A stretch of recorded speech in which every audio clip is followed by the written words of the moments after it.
obviously you've talked again loads about when you were told to leave WCW in 1999 September and go home, but like a month before that, Hulk went back to the red and yellow on TV on like a Nitro. He came back. What was the idea behind going back to that? Did you think it would work? And just talk us through that. I think it was nothing more or less than just desperation, because by that time WCW was just getting hammered competitively by WWE. Internally, Turner Broadcasting was a colossal mess because of the merger, not just for WCW, but for every division within Turner Broadcasting. That merger between Time Warner and AOL, I think even to this day, like if you Googled worst merger in history, no, I'm not kidding you. I challenge you. You can do it while we're sitting here.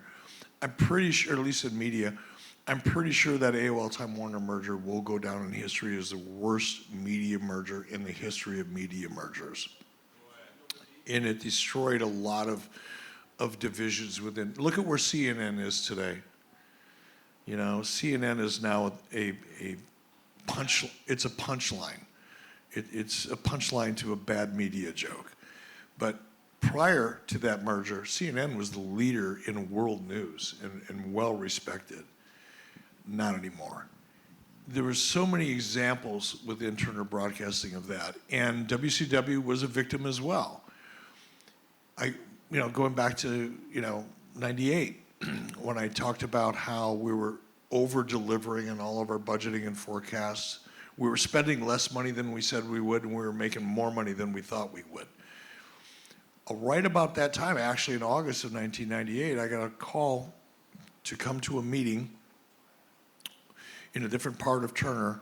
It was called Techwood at the time. It was the original location of Turner Broadcasting before they built the CNN Center.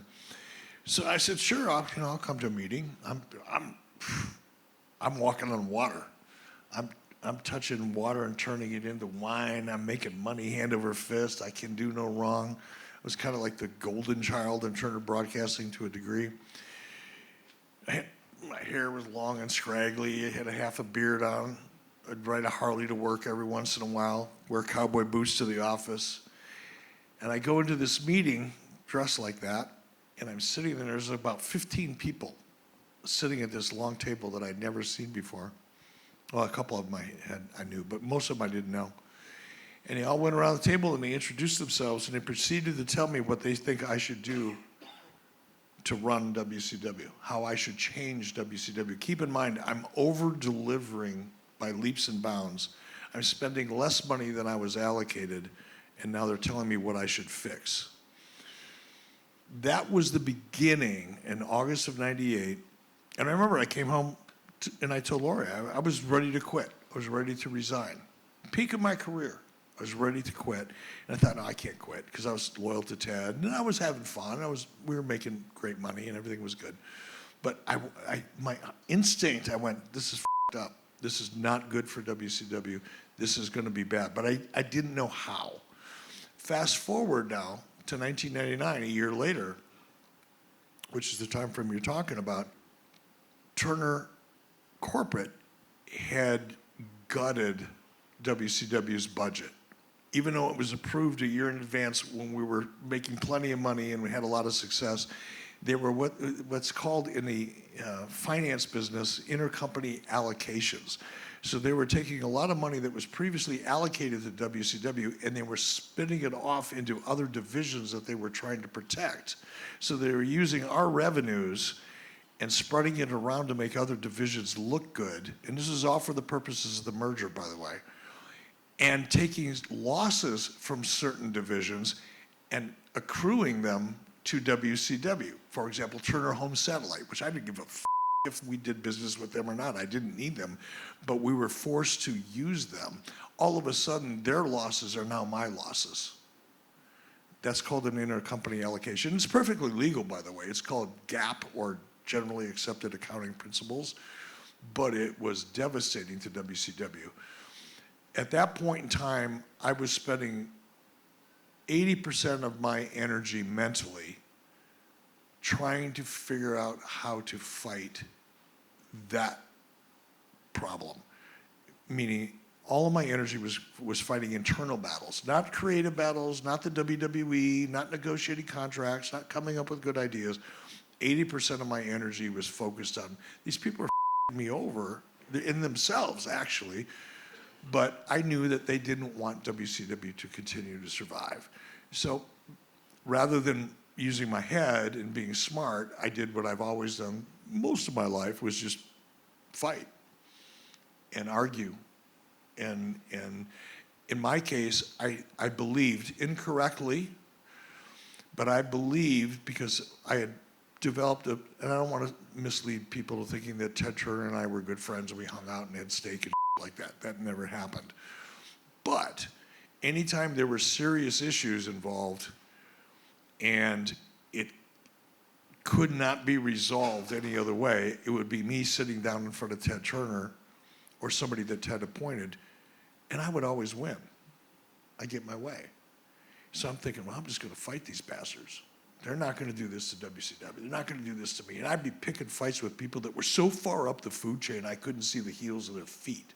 I mean, they were just way up there. I'm mother them and calling them names and I remember right before I got sent home, which is another way of saying fired, on September 10th of 1999, on September 9th of 1999, it was a Thursday night. You can go back and look at a calendar.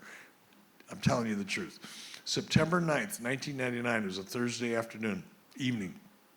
I'm in my office. I have this guy in my office by the name of Bill Bush, who I really thought was a confidant and a friend of mine. And I'm just vomiting these people, and I'm just saying some bad. And Bill says, well, Vicki Miller would like a meeting with you next week. Vicki Miller was the executive vice president of Turner Finance. She's like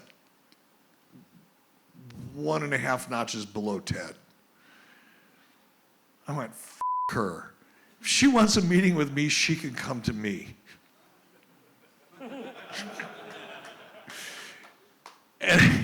And Bill went, because Bill worked underneath her. Bill worked for Turner Finance. He actually wasn't my employee because he was actually a finance employee, but he worked with me. It was called a dotted line reporting thing. And he goes, no, you should probably really go meet with her. I her. I'm not meeting with her. She wants to meet with me. She can come. She knows where my office is. I got a call September 10th the next morning. I'm on my way to work. It's like any other Friday. I got a pay-per-view that Sunday night. Sunday. I'm on my way to work. I get a phone call. It's Harvey Schiller, my boss. And Harvey never called me, especially early in the morning. Harvey left me alone pretty much. He was a good boss. I liked him a lot. Had a lot of respect for him, still do. Harvey calls me. I'm on my way to work. He goes, where you at? I said, I'm about 10 minutes out. He goes, come up to my office. I said, well, Harvey, can we do it in the app? Come up to my office. Well, that's weird. But I knew. Because I had told Bill Bush the night before as I was walking out the door, I said, I'm hanging it up. I'm not doing this anymore. Fuck him. I'm not doing it. And Bill, I believe, called Vicki Miller and said, just a heads up, Eric's going to quit tomorrow. Because that's where my head was at. I came home and I told Lori, I said, I'm done. I'm quitting. Bill Bush called Vicki Miller. Vicki Miller called Harvey Schiller. And Harvey Schiller called me Friday morning and said, come on up. And that was that.